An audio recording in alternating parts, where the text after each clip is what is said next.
Hello friends, అందరికీ నమస్కారం అండి. Welcome to my channel. అది భార్య ఈ పార్ట్ చూసే ముందుగా ప్రీవియస్ పార్ట్స్ ఎవరైనా మిస్ చేసి ఉంటే ముందు అవి చూడండి ఫ్రెండ్స్. అలాగే ఫస్ట్ టైం నా ఛానల్ చూస్తున్న వాళ్ళు ప్లీజ్ లైక్ చేసి, షేర్ చేసి, సబ్స్క్రైబ్ చేసుకుని మీ సపోర్ట్ నాకు అందించండి. ఇంకా లేట్ చేయకుండా ఈ రోజు ఎపిసోడ్‌లోకి వెళ్ళిపోదాం. ఇప్పుడు నా దగ్గర ఇవన్నీ మీరు చూసారు కదా డాడీ. కాబట్టి నేను వెళ్ళిన వెంటనే సాటి మగాడు అన్న సహృదయంతో మీ ఫోన్ నుంచి ఒక కాల్ మరొక ఫోన్‌కి వెళ్తుంది. ఆ కాల్‌లో నేను చంపేద్దాం అనుకున్న వ్యక్తి ఉంటాడు. ఆ వ్యక్తితో నేను చేసుకున్న ఈ ఏర్పాట్లన్నిట్లి గురించి చెప్పి, నా గురించి కొంచెం ఎక్కువగా చెప్పి, "జాగ్రత్తగా ఉండు బాబు" అంటూ దిక్కుమాలిన సలహా ఒకటి పడేస్తారు. ఆ సలహా విన్న వాడు అలర్ట్ అయిపోయి నాకు చిక్కకుండా పారిపోవడానికి ప్రయత్నిస్తాడు. అలా కనక జరిగితే అక్కడ తీర్చుకోవాలి అనుకున్న రివెంజ్ కాస్త ఇక్కడ తీర్చుకోవాలి కదా! కన్న తండ్రి కాబట్టి మిమ్మల్ని నేనేమీ చేయలేను. అందుకే మమ్మీకి ఇవన్నీ ఇస్తానన్నమాట అంది సహస్ర. అయ్యో బేబీ! నువ్వు నన్ను తప్పుగా అనుకుంటున్నావమ్మా. నువ్వు వాడిని నేల నాకించడానికి ప్లాన్ చేసుకుంటున్నావు అని ప్రిపేర్ అయిన మరుక్షణమే నా ఫోన్‌లో ఆ నంబర్‌ని బ్లాక్ చేసి పెట్టాను. ఇకపై అతని నుంచి వచ్చే కాల్స్ నాకు రావు. నేను అతనికి కాల్ చేసే సాహసం అస్సలే చేయను. కాబట్టి నువ్వు చాలా హ్యాపీగా నీ ప్లాన్ చేసుకో బంగారు తల్లి. హెల్ప్ ఏమైనా కావాలి అంటే ఏమాత్రం మొహమాట పడకుండా నన్నడుగు. నేను చేస్తాను కదా! అన్నాడు ధర్మేంద్ర. నమ్మొచ్చా? అనుమానంగా అతన్ని చూస్తూ అడిగింది సహస్ర. ఒట్టు ప్రామిస్ రా! అమాయకంగా మొహం పెట్టి అన్నాడు ధర్మేంద్ర. అయితే సరే. ఇప్పుడు నేను వెళ్తున్నాను. మీరు వెంటనే ఆ నంబర్‌ని బ్లాక్ లిస్ట్ నుంచి తీసేయండి. ఎందుకంటే సాయంత్రం ఒక ఫోన్ కాల్ మీకు వస్తుంది. ఆ కాల్‌లో మీరు విన్నది విన్నట్లు మర్చిపోయి, మీకు ఏమీ సంబంధం లేదు అన్నట్లు ఉండండి. అంతేకానీ నాకు గతం గుర్తు వచ్చింది అని అక్కడ లీక్ అయిందో గుర్తు ఉంది కదా! అంటూ వార్నింగ్ ఇచ్చింది సహస్ర. గుర్తుంది అంటూ చేతులు కట్టుకుని ఒక్కడుగు వెనక్కి జరిగి తల వంచుకుని నిలబడ్డాడు ధర్మేంద్ర. అతని వైపు ఒక్కసారి చూసి యుద్ధానికి బయలుదేరింది సహస్ర. వెళుతున్న ఆమె వైపు చూసి, ఒరేయ్ ఆనంద్, ఇక నిన్ను ఏ అమ్మవారో వచ్చి రక్షించకపోతే నీ గతి అదో గతే అని జాలిగా మనసులో అనుకున్నాడు ధర్మేంద్ర. పాపం ఈ విషయం గురించి ఏమాత్రం అంచనా లేని మన ఆనంద్ చాలా హుషారుగా అద్దంలో తన అందాన్ని చూసుకుంటూ మరీ రెడీ అవుతూ ఉన్నాడు. అతను అంతలా రెడీ అవ్వడం చూసి, "ఏంటి బాబు అంత ఆనందంగా ఉన్నారు? కొంపతీసి దేవిక అమ్మని కాదు అని ఎవరినైనా పెళ్లి చేసుకుని ఇంటికి తీసుకువచ్చే ప్లాన్‌లో ఏమైనా ఉన్నారా ఏంటి? అట్లాంటిదేమైనా ఉంటే వెంటనే వాటి నుంచి బయటపడండి. లేదంటే గొడవలైపోతాయి" అంటూ అనుమానంగా అడిగింది సీత. ఆమె వైపు వెటకారంగా చూస్తూ, "నీకు ఇంట్లో పని తప్ప అన్ని విషయాల గురించి కావాలే?" అంటూ అడిగాడు ఆనంద్. "మరి మాకు కూసంత ఎంటర్‌టైన్‌మెంట్ ఉండాలి కదా బాబు! మీలాంటి వాళ్ళు ఎంటర్‌టైన్‌మెంట్‌ల కోసం ఏ పబ్బులకో, బార్‌లకో తిరుగుతూ ఉంటారు. కానీ మాకు పబ్బయినా, బారైనా ఇలాంటి గొప్ప గొప్ప కంపలే కదా! అందుకే మేము ఇలా ఎంటర్‌టైన్‌మెంట్ వెతుక్కుంటూ ఉంటాము" అంది సీత. ఏడ్చావులే. అలాంటి ప్లాన్స్ ఏమీ లేవు. కానీ ఎందుకో తెలీదు. ఇవాళ పొద్దుట లెగిసినప్పటి నుంచి ఏంటో చాలా ఎనర్జిటీగా ఉన్నట్లు అనిపిస్తుంది. ఏదో టికెట్ కొనకుండానే లాటరీలో ఓ 100,00,00,000 వచ్చి నా ఒడిలో పడినంత ఆనందంగా, మనసు ఉత్సాహంగా ఉంది.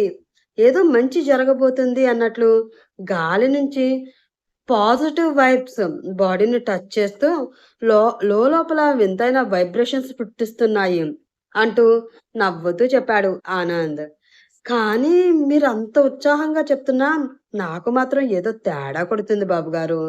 మొన్న అలాగే పక్కింట్లో ఉండే అబ్బాయి కూడా మీలాగే పాజిటివ్ వైబ్స్ వస్తున్నాయని వెళ్ళిన పావుగంటకే ప్రేమించిన అమ్మాయి చేతిలో చావు దెబ్బలు తిని ఇంటికి వచ్చాడు.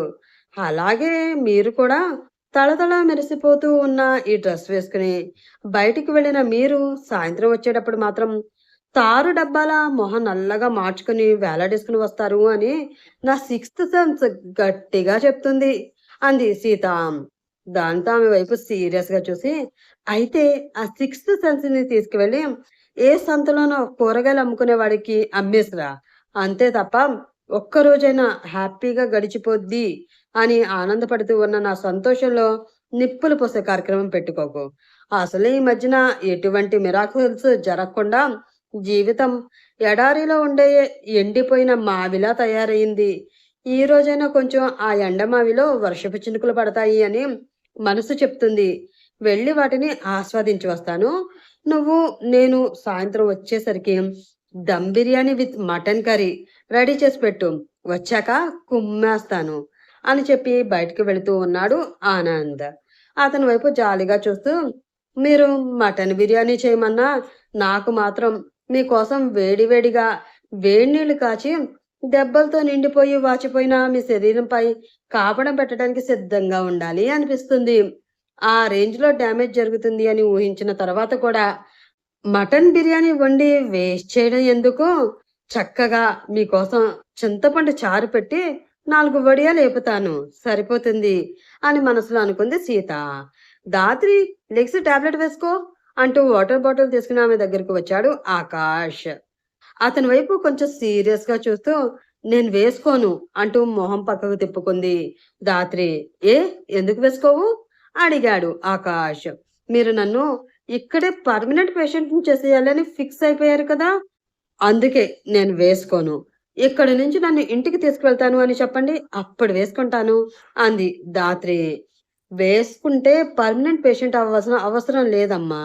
వేసుకోకపోతేనే హెల్త్ సెట్ అవ్వక పర్మనెంట్‌గా ఇక్కడే ఉండిపోవాల్సి వస్తుంది అని అంటూ ఆమె మొహం తన వైపుకు తిప్పుకొని ఆమె బుగ్గలు 2 నొక్కి పెట్టి కొంచెం నోరు తెరవగానే అందులో టాబ్లెట్ వేసి కొంచెం వాటర్ పోసాడు ఆకాష్. దాంతో ఆ టాబ్లెట్ మింగేసి ఇది అన్యాయం ఆకాష్ గారు అంటూ అరిచింది ధాత్రి. మరేది న్యాయం? అమ్మా తల్లి బుజ్జి బంగారం అంటే మాట వినే రకం నువ్వు కాదు కదా! అందుకే నీ విషయంలో ఈ ట్రీట్మెంటే కరెక్ట్ అన్నాడు ఆకాష్. అలా అని ఇలా బలవంతంగా మింగేస్తారా? కాస్త బతిమలాడాలి. కుదరకపోతే చెప్పింది చేస్తాను అని మింగించాలి. అంతే తప్ప ఇలా చేస్తారా ఎవరైనా? అంటూ అడిగింది ధాత్రి. ఎవ్వరు చెయ్యరు కాబట్టి నేను చేస్తున్నాను. కానీ ఇంకో గంటలో డిశ్చార్జ్ అవుతున్నాము. రెడీగా ఉండు అంటూ చెప్పాడు ఆకాష్. ఆ మాటకి చిన్నపిల్లలా సంబరపడిపోతూ నిజంగానా? అంటూ అడిగింది ధాత్రి. ఆమె వైపు ప్రేమగా చూస్తూ నిజంగానే. నిన్న ఇంటి దగ్గర సుగుణ ఆంటీకి అప్పగించి నేను షూటింగ్‌కి వెళ్తాను. చాలా రోజుల నుంచి షూటింగ్‌కి వెళ్ళకపోవడంతో డైరెక్టర్ గారు కొంచెం గొడవ చేస్తున్నారు. ఈరోజు ఇంపార్టెంట్ సీన్స్ ఉన్నాయి. కంప్లీట్ చేసుకొని వస్తాను. కానీ నువ్వు ఇంటి దగ్గర చాలా బుద్ధిగా ఉండాలి. ఏమైనా అల్లరి వేషాలు వేశావు అని తెలిసిందో తోలు తీసేస్తాను. జాగ్రత్త అంటూ బెదిరించాడు ఆకాష్. మీరు లేకుండా ఇంట్లో ఒక్కదాన్నే ఉండాలంటే నాకు బోర్ కొడుతుంది ఆకాష్ గారు. చిన్నపిల్లలా మొహం పెట్టుకుని అంది ధాత్రి. అందుకనే చెప్పేది. హాయిగా 1, 2 నెలలు నువ్వు ఇక్కడే రెస్ట్ తీసుకో. ఇక్కడ ఉండే నర్సులు, డాక్టర్లు, తోటి పేషెంట్లతో నీకు బాగా టైం పాస్ అయిపోతుంది అంటూ చెప్పాడు ఆకాష్. అతని వైపు సీరియస్‌గా చూస్తూ కొత్తిమీర కట్టేమీ కాదు అంటూ సీరియస్‌గా అడిగింది ధాత్రి. ఆమె ఫేషియల్ ఎక్స్‌ప్రెషన్ చూసి చిన్నగా నవ్వుకుని మరేం చేయమంటావు చెప్పు? ఇక్కడ ఉండను అంటున్నావు. ఇంట్లోనే ఉండను అంటున్నావు. మరి నిన్ను ఎక్కడికి తీసుకువెళ్ళి పెట్టను? అంటూ అడిగాడు ఆకాష్. ఎక్కడికి మీరు తీసుకువెళ్ళాల్సిన అవసరం లేదు సార్.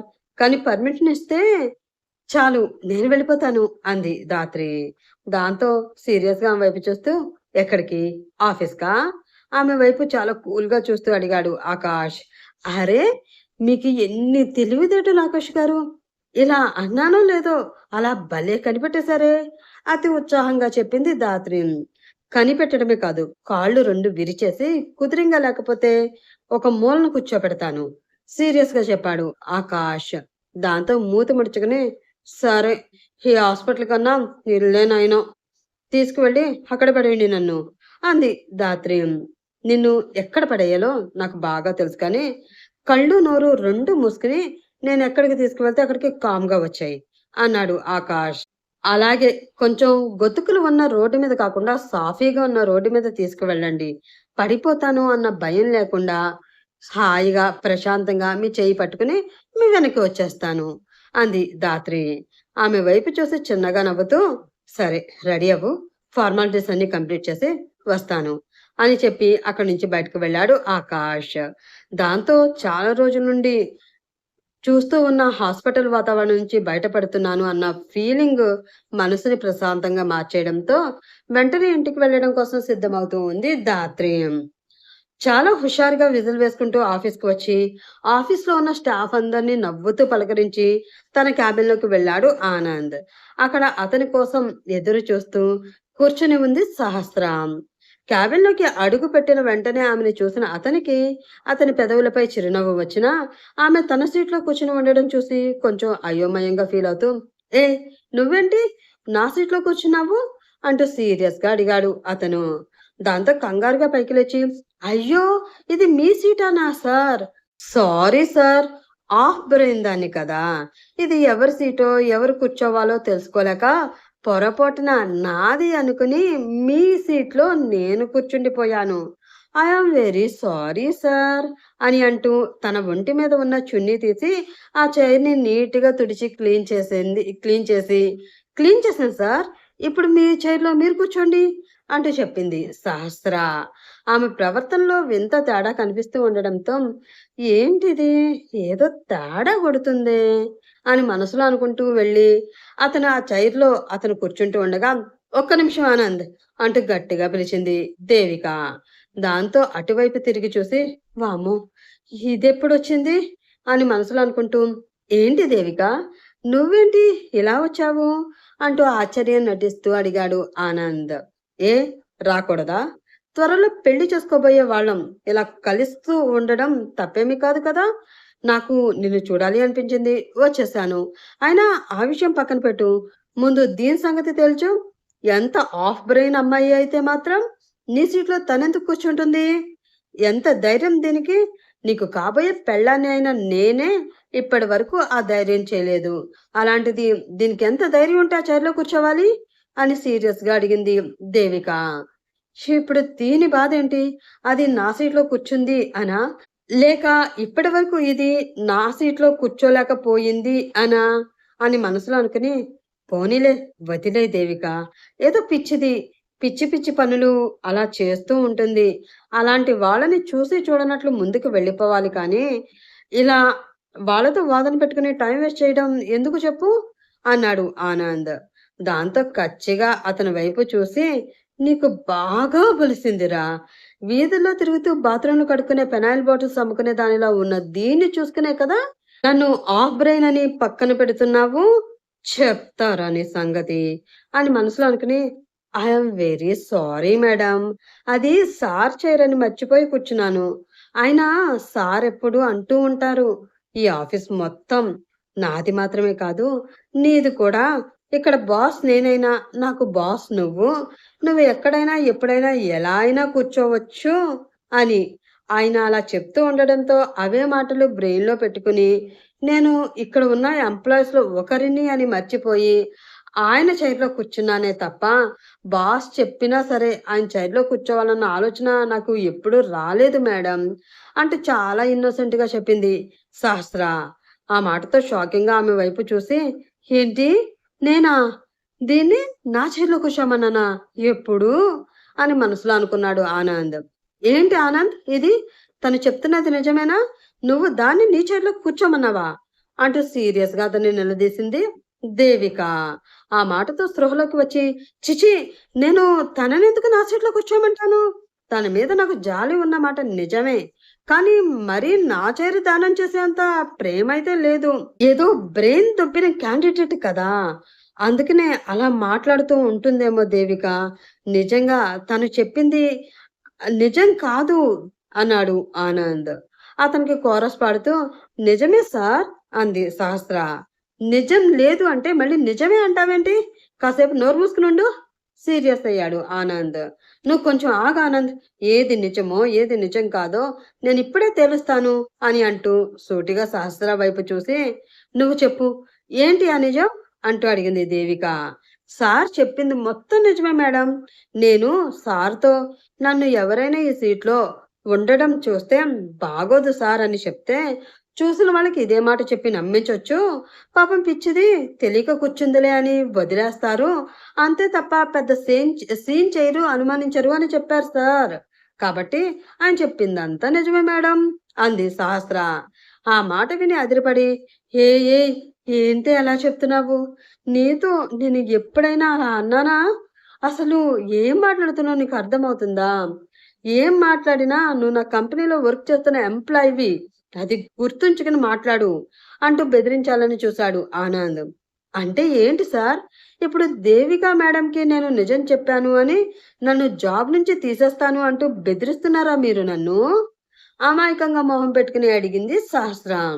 చాలా కూల్‌గా ఆమె వైపు చూస్తూ, డౌట్ లేదు. ఇది నా అంతు చూసి నా బెండు తీయాలని ఫుల్లుగా ఫిక్స్ అయిపోయింది.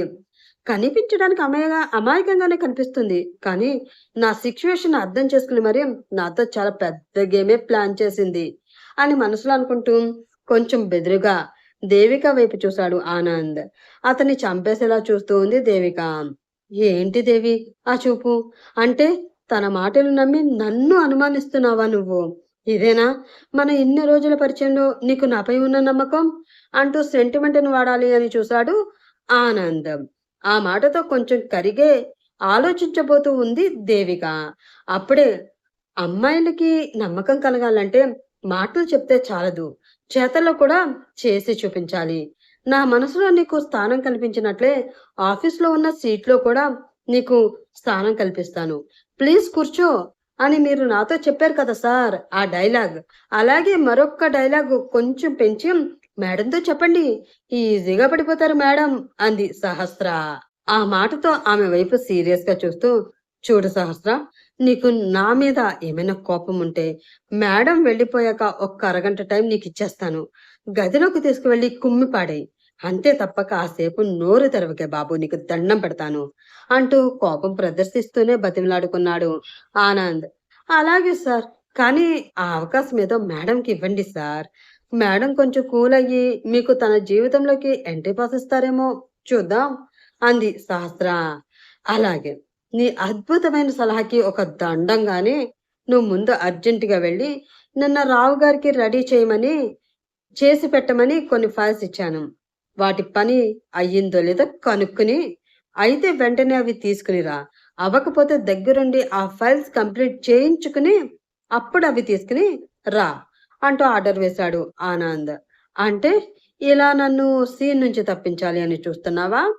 నువ్వు ఎంత తప్పించాలి అని చూసినా నేను అంత తేలిగ్గా తప్పుకునే రకాన్ని కాదురా. వస్తా.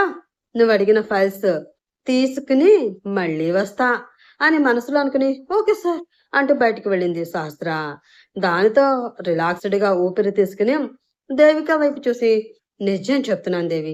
ఆ అమ్మాయి చెప్పినవన్నీ అబద్ధాలే. మేబీ మెంటల్‌గా ఇంకా కొంచెం ఇన్‌బాలెన్స్ అయిందేమో. అందుకనే పిచ్చి పిచ్చిగా ఇలా మాట్లాడుతుంది. నువ్వు ఆ మాటలేమీ పట్టించుకోకు. సరే, ఈరోజు ఆఫీస్‌లో ఉద్దేశం నాకు లేదు కానీ, చెప్పు ఎక్కడికి వెళ్దాం? అంటూ అడిగాడు ఆనంద్. ఉక్రోషంగా అతన్ని చూసి, అతని గుండెల మీద చెయ్యి వేసి, అతన్ని వెనక్కి తోసి, సీరియస్‌గా వెళ్లి అతని చైర్‌లో కూర్చుని, కెవ్వున కేక వేసి, ఒక్కసారిగా పైకి లేచింది దేవిక. ఆ కేక విని, ఏంటి మెయిల్ వాయిస్ రావాల్సింది పోయి ఫీమేల్ వాయిస్ వచ్చింది.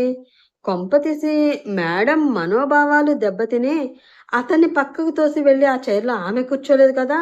అలా జరిగితే కొంపలు మునిగిపోతాయి. అలా అనుకుని బయటికి వచ్చిన సహస్ర పరిగెత్తుకుంటూ మళ్ళీ లోపలికి వెళ్లి చూడగా, తన సీట్ వెనక చేతులు పెట్టుకుని పైకి కిందకి ఎగురుతూ అరుస్తూ ఉంది దేవిక. అది చూసి, అయ్యో దేవి ఏమైంది? అంటూ కంగారు పడుతూ ఆమె వెనక వెనకే తిరుగుతూ అడుగుతూ ఉన్నాడు ఆనంద్. ఇంకా ఏమై ఉంటుంది? సీట్లో పెట్టిన కత్తి నీకు కాకుండా దానికి గుచ్చుకుంది. మనసులో అనుకుంటూ టెన్షన్ పడుతూ ఉంది సహస్ర. తన సీట్ వెనక పెట్టుకున్న చేతిని తీసి చూసుకున్న దేవికకి చెయ్యి మొత్తం రక్తంతో తడిచిపోవడంతో బ్లడ్ బ్లడ్ అంటూ అరుస్తూ ఉంది ఆమె. అది చూసి ఓ మై గాడ్ బ్లడ్ వస్తుంది, ఫస్ట్ ఎయిడ్ బాక్స్, స్ప్రే అంటూ అరుస్తూ ఉన్నాడు ఆనంద్. ఆ అరుపుకి కంగారు పడి కబోర్డ్లో ఉన్న ఫస్ట్ ఎయిడ్ బాక్స్ తీసి అందులో ఉన్న స్ప్రే ఆమె తీస్తూ ఉండగా ఆమె చేతిలోంచి ఆ బాక్స్ తీసుకుని అందులో ఉన్న బ్లీడింగ్ ఆపే స్ప్రే తీసి ఆమెకి స్ప్రే చేశాడు ఆనంద్. దానితో మళ్ళీ కెవ్వుమంటూ అరిచింది దేవిక. అయ్యో! ఇందులో ఉన్న స్ప్రే మార్చేసి ఈ వెధవ కోసం పెప్పర్ స్ప్రే పెట్టాను కదా! ఈ దెబ్బతో మేడంకి మంట ఎక్కువైపోయి ఉంటుంది అని శాస్త్ర కంగారు పడుతూ ఉండగా, మంట మంట అని అనుకుంటూ అటు ఇటు పరుగు పెడుతూ వాష్రూమ్లోకి వెళ్ళడానికి డోర్ తీసుకుని ఒక అడుగు వేసిన దేవిక మ్యాట్ కింద ఉన్న గోళీల ప్రభావంతో ముందుకు జారి పోవడంతో సరాసరి వెళ్ళి బాత్రూమ్ గోడకి తల ఢీకొట్టుకుని అక్కడే స్పృహ తప్పి పడిపోయింది. ఈసారి ఆమె అరుపు కూడా వినిపించకపోవడంతో పోయిందంటారా అంటూ మెల్లిగా అటువైపే టెన్షన్గా చూస్తూ ఆనంద్ని అడిగింది శాస్త్ర. పోవడం ఏంటి, పాపం మంటగా ఉండడంతో వాష్రూంలోకి వెళ్ళి కడుక్కుంటున్నట్లుంది అంటూ బాధగా చెప్పాడు ఆనంద్. ఆమె వాష్రూంలోకి వెళ్ళి కడుక్కుంటే పర్వాలేదు, కానీ ఆ రూమ్ డోర్ మ్యాట్ కింద నేను ఆడుకునే గోళీలు కొన్ని వేశాను, పొరపాటున వాటి మీద కాలు వేస్తేనే ఉంటుందో పైకి పోతుందో చెప్పలేము అంటూ చాలా కూల్గా చెప్పింది శాస్త్ర. ఆ మాటతో షాకింగ్ ఆమె వైపు చూసి ఆ అంటూ అడిగాడు ఆనంద్. ఆ అని చాలా కూల్గా చెప్పింది శాస్త్ర. ఆ మాట విని అంబులెన్స్ అంటూ గట్టిగా అరిచాడు ఆనంద్. ఆ తర్వాత ఏం జరుగుతుంది, పాపం దేవిక పరిస్థితి ఏమవుతుందో, ఇదంతా చేసింది శాస్త్ర అని దేవికకి తెలిస్తే తను ఏం చేస్తుందో తెలుసుకోవాలంటే నెక్స్ట్ పార్ట్ కోసం వెయిట్ చేస్తూ ఉండండి ఫ్రెండ్స్. అలాగే ఈ పార్ట్ కనుక మీకు నచ్చినట్టయితే ప్లీజ్ లైక్ చేసి, షేర్ చేసి, సబ్స్క్రైబ్ చేసుకుని మీ సపోర్ట్ నాకు అందించండి. రేపటి ఎపిసోడ్లో మళ్ళీ కలుసుకుందాం. అప్పటి వరకు bye bye, have a nice day.